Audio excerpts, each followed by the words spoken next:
If you've watched me for long enough, it should be no surprise to you that I can fast. I've been performing rolling fasts now for over a year and a half. That's how I lost 80 pounds in less than 5 months and have kept it off a year and a half later. No pills, no meds, no injections, no surgery.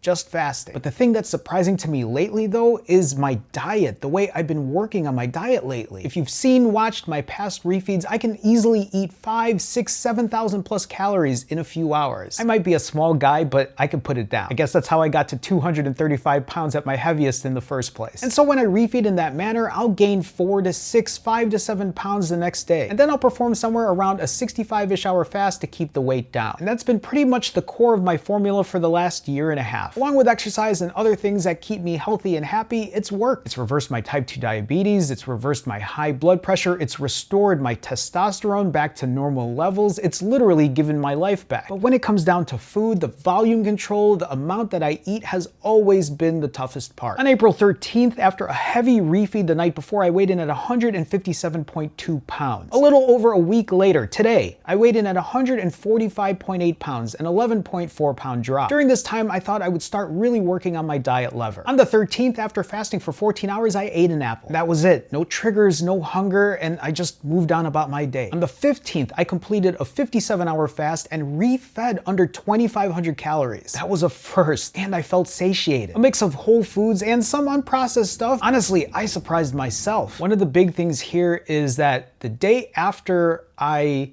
refed and I weighed on the scale, it was a 3-pound gain. This is very different from the 4 to 6, 5 to 7, maybe 6 to 8 pound gain that I can usually get to after just having a refeed because I've eaten so much. I think part of me controlling those calories as well was how short the refeed was. I didn't sit and then snack for the next 4 hours, have something in between. And so after that last refeed, I actually pushed a longer one through. I fasted for around 91 hours. And then I wondered to myself, okay, if I'm gonna be fasting for this long, there's no way that I'm gonna be able to control my calories this time around. Because usually when I fast for this long, that's when the really big refeeds come in. So let me show you what I ate after completing this 90+ hour fast. Started off with broccoli. I messed up here and cooked them too long in the air fryer. So I was only able to eat a few pieces. Very unfortunate. I think my next refeed, I'm gonna double up on that broccoli. Brussels sprouts were next, amazing as always, still one of my favorite go-tos. Some spinach, getting all my greens in obviously, and then some salmon. Seasoned this one a little different,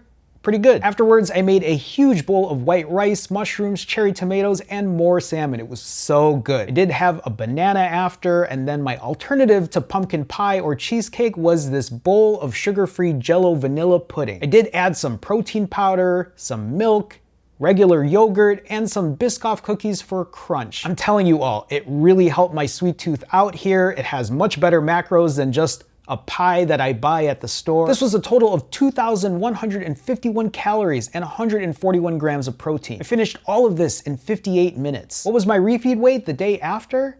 I gained 2 pounds. So on my last 2 proper refeeds, I gained on average 2.5 pounds. On my last refeeds, calorie-wise, 2,334 calories on average. These are the lowest amount of calories I've had after a refeed, after 2 refeeds back to back. And let's not even forget about that apple I had a couple days prior before doing these 2 refeeds. There is a complete level of control here that is unprecedented for me. And if you look at my weight over the last 9 days, it has stabilized. There aren't huge swings one way or the other. The only big swing was at the very beginning after a very heavy refeed and then the water weight coming down. And like I said in my last video, I know that it isn't going to be like this every single time. Eventually, there's going to be a refeed that I'm going to blow out the water. I'm going to end up eating 5, 6, 7,000 plus calories. I know that eventually there's going to be a refeed where I'm going to be going out. Friends are going to be inviting me out. I'm going to go have drinks. I'm going to go eat whatever.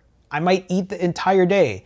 I said this in my last video, I think, but on June 1st, I'm gonna be eating the entire day that day. These moments happen because life happens. Later in June, I'm gonna be going to Canada for about 5 days, I believe. So I know the weight is going to swing there too. I just wanna hammer down how important it is to show up. I think sometimes we get in this place of perfection and we gotta do it this way, and then we forget that life gets in the way.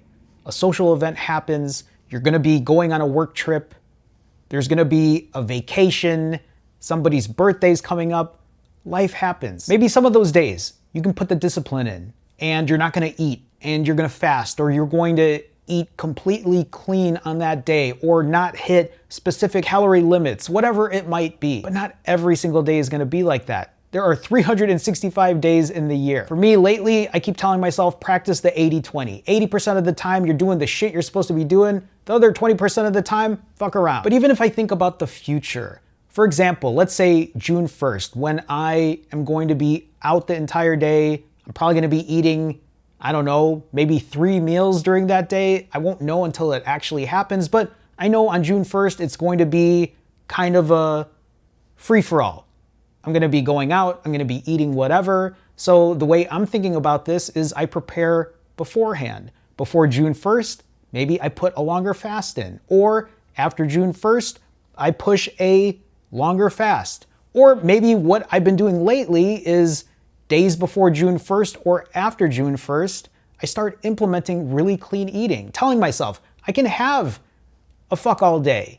And then another day is a fasted day, and then maybe the day after that, I have very good control of my calories, something that I haven't been able to apply until recently. Because I can even think of it of like having a 6,000 calorie day, fast the next day just because I'm so full from the day before. And then the day after that, I eat about 800 calories, 1,200 calories, see if that's enough to keep me satiated, and then push along. Watch the scale go down. And here we are today. I'm about 42 hours fasted. And I get to break tonight because I've continued to lose weight fasting for less because I'm not eating 5, 6, 7,000 plus calories. I know that sounds like common sense, but this is different for me, especially with the issues I've had when it comes to control with food. It's a really important reminder that fasting will obviously get weight on the scale to drop, but it takes a combination of everything you're doing, better habits, doing something that's not only sustainable, but consistent for you. And finally, being able to control my diet lever is a game changer for me. As I work towards my goal of hitting 130 pounds, I see the pieces coming together. I'm good at fasting, I'm decent at working out, and I'm seeing glimpses of success